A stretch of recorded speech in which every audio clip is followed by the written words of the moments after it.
Heavy rains, several highways, stranding commuters in Adamawa. NAFDAC seizes flood damage drugs in Borno, pledges compensation. Lagos residents warn soaring prices driving more Nigerians into poverty. On the foreign scene, Sudan's rival leaders signal willingness for peace talks amid ongoing conflict. Hello and welcome to Trust TV's News Update. I am Chiamaka Nwafo. Thank you for joining us. Now let's get to the news. A flash flood has swept away a section of the main link road between Gombe and Adamawa states, leaving travelers stranded. All efforts to create a temporary route are ongoing. Frustrated commuters are urging authorities for a faster solution. Reporting from the senior Savannah Sugar Company is Gibson Swadigo.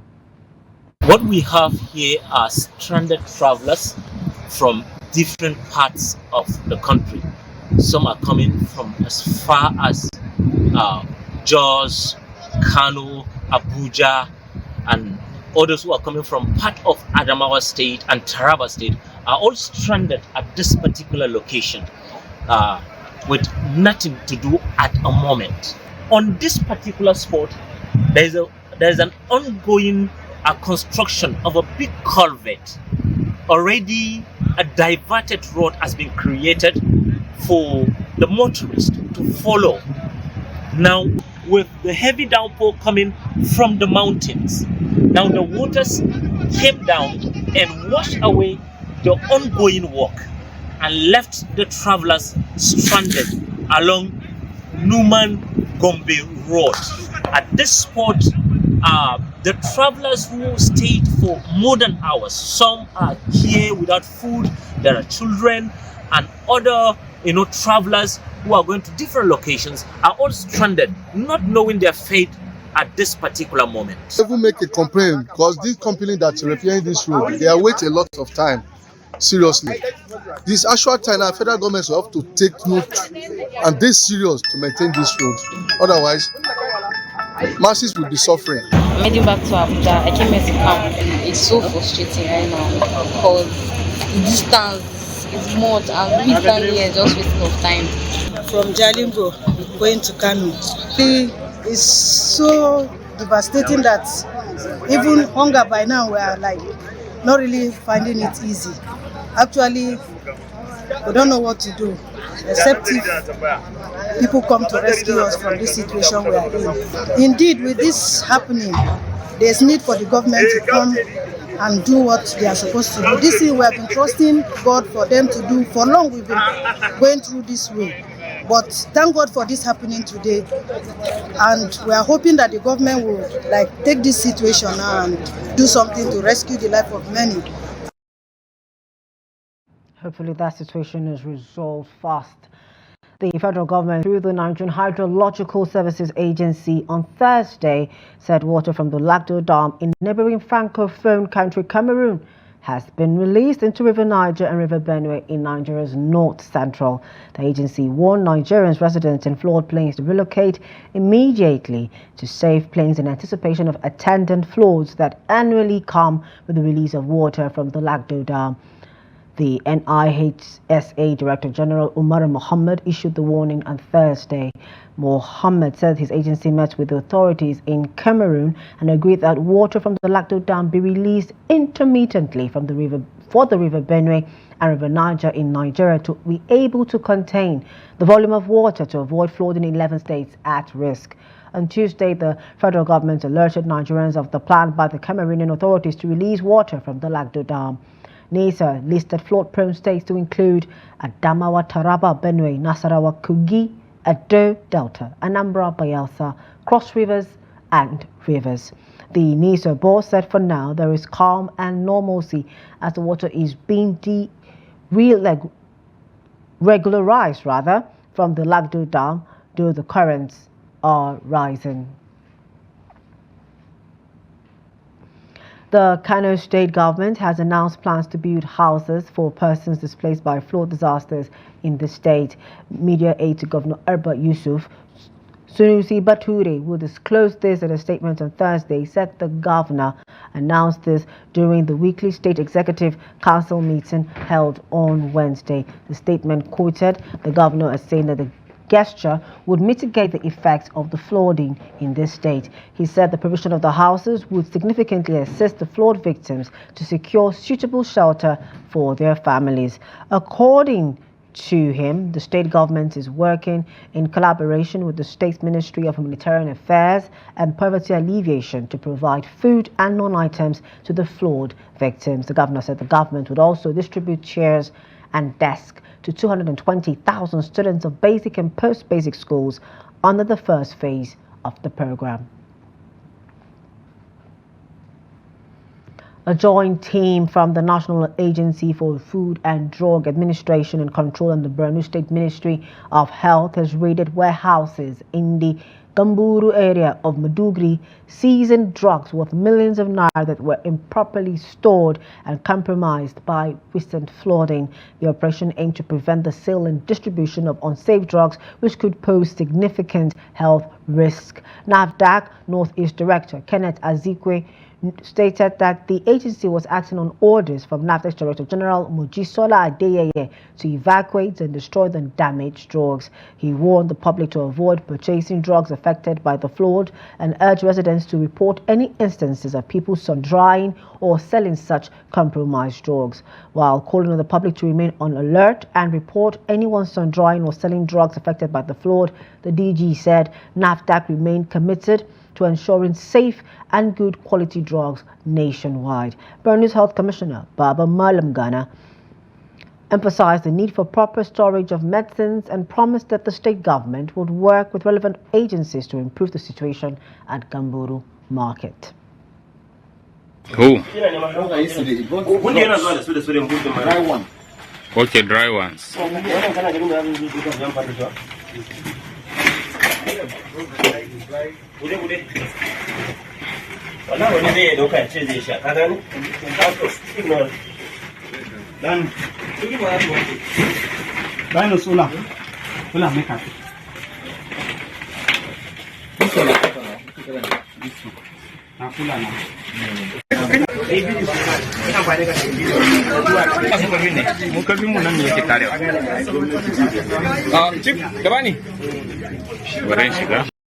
Still staying with NAFDAC-related matters over in Oyo State, the agency has destroyed substandard products, including counterfeit drugs and medical devices, worth 43 billion naira in Ibadan, the Oyo State capital.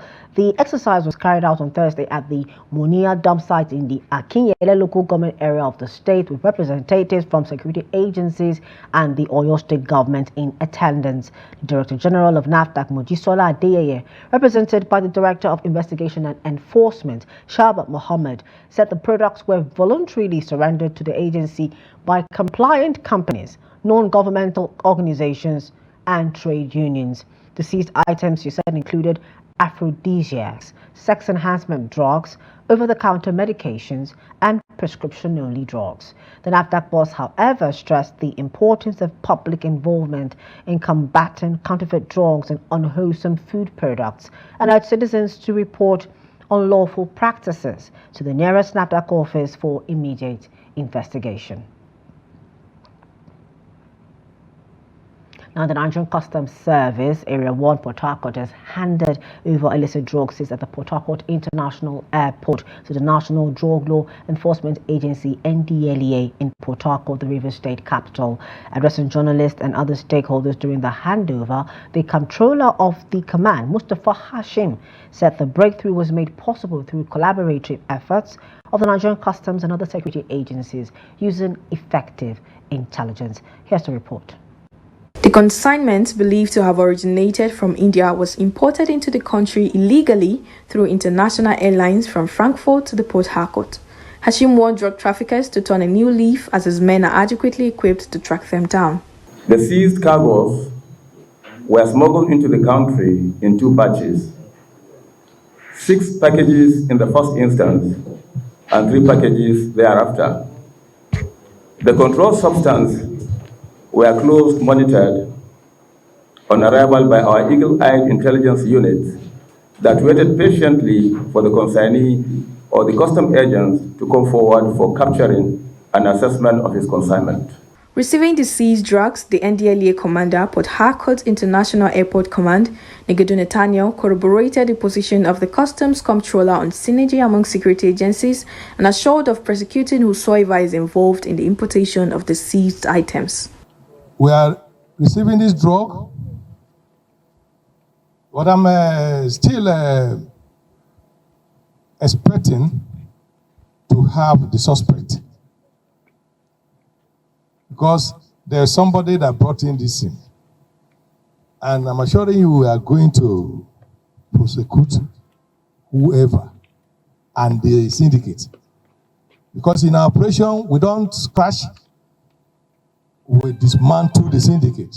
On the revenue generated so far, the comptroller said his commander has generated a total of over 142 billion naira between January and August 2024, with an increase of 73.2 billion naira, representing 105% increase from previous year 2023. The notable rise in revenue can be attributed to various factors, including enhanced operational efficiency, successful implementation of new revenue-generating initiatives, creating an enabling environment for trade and increased market demand.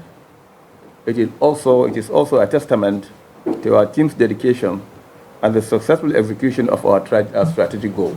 Comptroller Mustafa says the Nigeria Customs Service will continue to work with security agencies and other relevant bodies to protect the nation from dangers posed by illicit drugs and other contraband.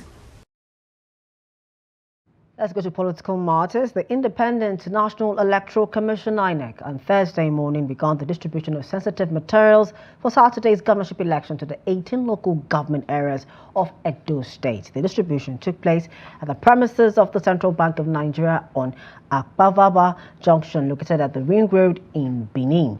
The process was carried out with the help of buses contracted by INEC for that purpose. The sensitive materials were inspected by INEC officials in the presence of party leaders to ensure they were complete and intact. In an interview with Trust TV, stakeholders in Saturday's governorship election in Edo State urged all eligible voters, the Independent National Electoral Commission (INEC), security agencies, political parties, and other relevant stakeholders to work towards ensuring a credible election.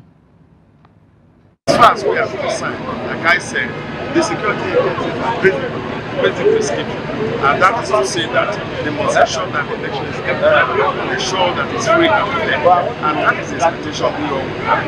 It is not important whether we have an election here right now. One is faster than before, being agent of the party. I think I'm confident that there is a great improvement in this election. We are here at INEC headquarters to pick up our materials. You can see observers here working the materials here. We are optimistic that all the actors will play by the rules, and we believe we are going to have a peaceful election, because judging from the number of security agencies around. Still in Edo, ahead of the elections taking place on Saturday, the Independent National Electoral Commission (INEC) has called on political parties to suspend all campaign activities. The commission, in a post via its official X handle, reiterated that all campaigns by political parties must end at midnight today, Thursday, 19th September. INEC emphasized that it is illegal for any political party in Edo State to engage in rallies, processions, or media campaigns from midnight. The commission further instructed parties, candidates, and their supporters not to appear at the polling units in their campaign attire or carry any campaign materials with them. We move to more stories. Over in Kwara State, the chairman of the Independent Electoral Commission in the state, Muhammad Baba Okonla, says only 5 political parties, namely APC, PDP, APM, SDP, and Accord Party, will be participating in the Saturday local government elections in the state. Speaking at a media parliament organized by the State Council of the Nigerian Union of Journalists, NUJ in Ilorin, the Kwasiek boss said arrangements have been concluded for a hitch-free local government election coming up in all the 16 local government areas of the state.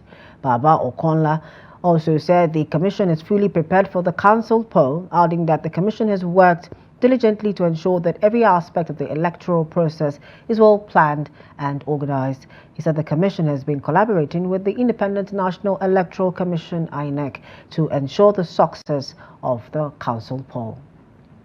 A level playing ground must be given to all the intended political parties that might want to participate in the election.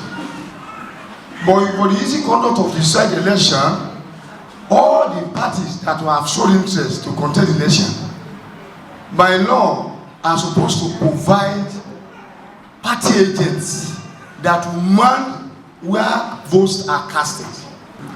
We have persuaded all party contestants, party aspirants, all party stalwart and party follower to maintain peace and order. Over in Benue State, the chairman of the Electoral Commission in the state, Telemun Tombua, on Thursday announced that 8 political parties are expected to participate in the upcoming local government election. He listed the political parties participating in the election to include the All Progressives Congress (APC), the People's Democratic Party (PDP), the All Progressives Grand Alliance (APGA), Labour Party, the Action Alliance Congress, the Social Democratic Party (SDP), the New Nigerian People's Party (NNPP), and the Zenith Labour Party (ZLP). The BSEC chairman, who promised a free and fair election, explained that the law establishing the commission does not permit the use of bimodal voter accreditation machine for the election. Tambua added that the National Working Committee of the ruling APC had written to the commission regarding the 7-man committee appointed to oversee the party's affairs in the state. The commission chairman, however, allayed concerns about the possibility of any aggrieved APC group seeking a court order to restrain the commission from conducting the election, stating that the law establishing the commission, as amended, forbids the court from interfering in the electoral process. Still on local government matters, in Kano State, the governor, Abba Kabiru Yusuf, has dissolved the caretaker chairman in the 44 local government areas of the state. He directed the caretaker chairman to hand over to the directors of personnel management in their respective council areas. The governor made the announcement during a special meeting held at the Africa House Government House, Kano, saying that the dissolution applies to all chairmen, vice chairmen, secretaries, and councillors in the state. However, he warned the DPMs, which are the directors of personnel management, to refrain from engaging in political activities. The governor thanked the caretaker chairman for their contribution to the development of their areas and hinted at potential future collaborations. The caretaker chairman, in turn, thanked the governor for the opportunity given to them to serve their communities within the time given to them. The Kano State House of Assembly had approved a 2-month extension to the tenure of the caretaker chairman, which was billed to expire on September 8, 2024. The recent surge in fuel prices across Nigeria has plunged many more citizens into poverty, making it increasingly difficult for people to afford basic necessities, especially food. This has also significantly slowed down business operations, with many experiencing low patronage. Victoria Chokole, who spoke to Lagos residents about the impact of the fuel price hike, has more in this report as presented from our studio. The recent fuel price hike in Nigeria has sparked warnings that the country's poverty rate is set to soar. With the cost of fuel increasing by over 50%, many Nigerians are struggling to afford basic necessities like food, transportation, and healthcare. According to the World Bank, Nigeria's poverty rate is already one of the highest in the world, with over 40% of the population living on less than $1.90 a day. The fuel price hike is expected to push millions more into poverty, particularly in urban areas like Lagos State, where fuel is a major expense. The rise in fuel prices has already triggered an increase in the cost of basic goods and services, making it even harder for low-income households to meet their daily needs. In Lagos, residents have been speaking on how the fuel price hike has further strained their livelihoods. This fuel issue now don't push Nigeria to poverty level.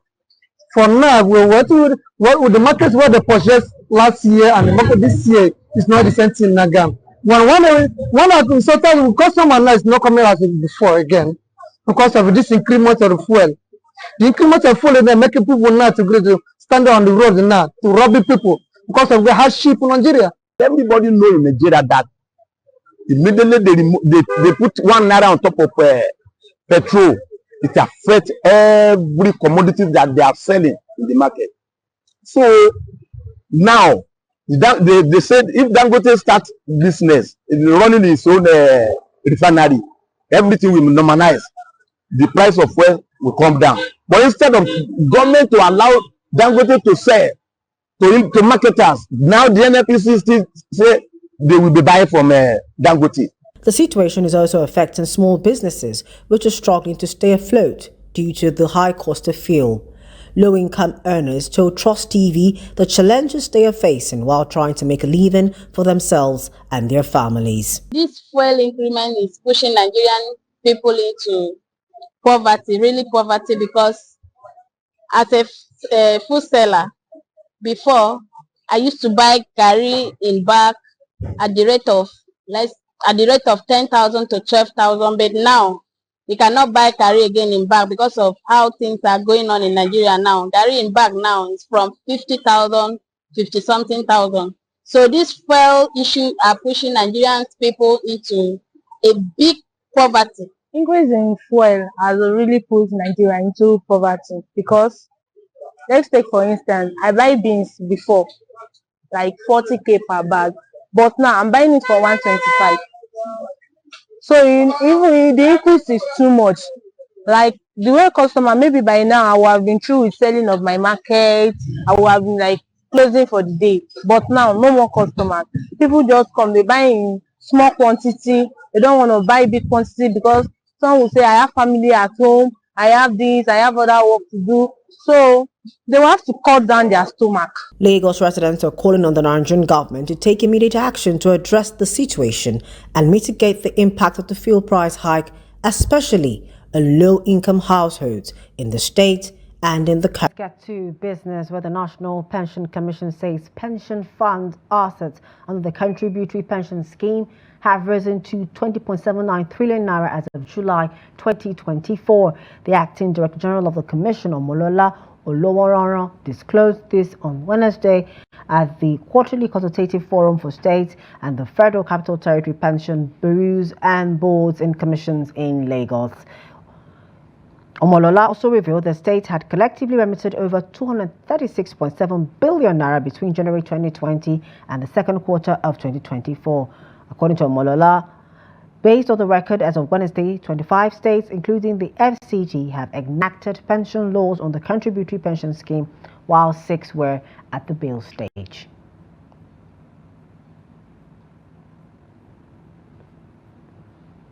And away from Nigeria, Sudan's army and the paramilitary rapid support forces RSF signaled willingness to engage in peace talks, responding to U.S. President Joe Biden's call for dialogue in the ongoing war, which has lasted over 17 months.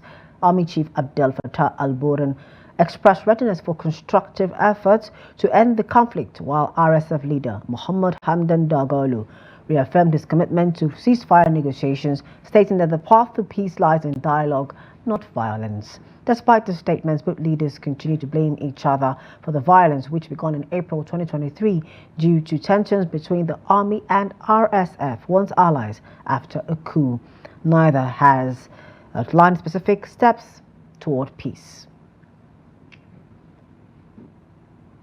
And finally, in sports, the Nigerian Premier Football League (NPFL) has issued a strong warning to clubs regarding the disruption of matches. The league organizers stated that strict penalties will be enforced for any club found guilty of causing match disturbances. In a statement in Abuja, the Chief Operating Officer of the NPFL, Davidson Owumi, reiterated that clubs are responsible for providing adequate security during their home games. He pointed out that it is the duty of the home teams to ensure the safety of visiting players, officials and fans throughout the match. He further warned that any disruptions, security breaches or lapses would lead to appropriate sanctions.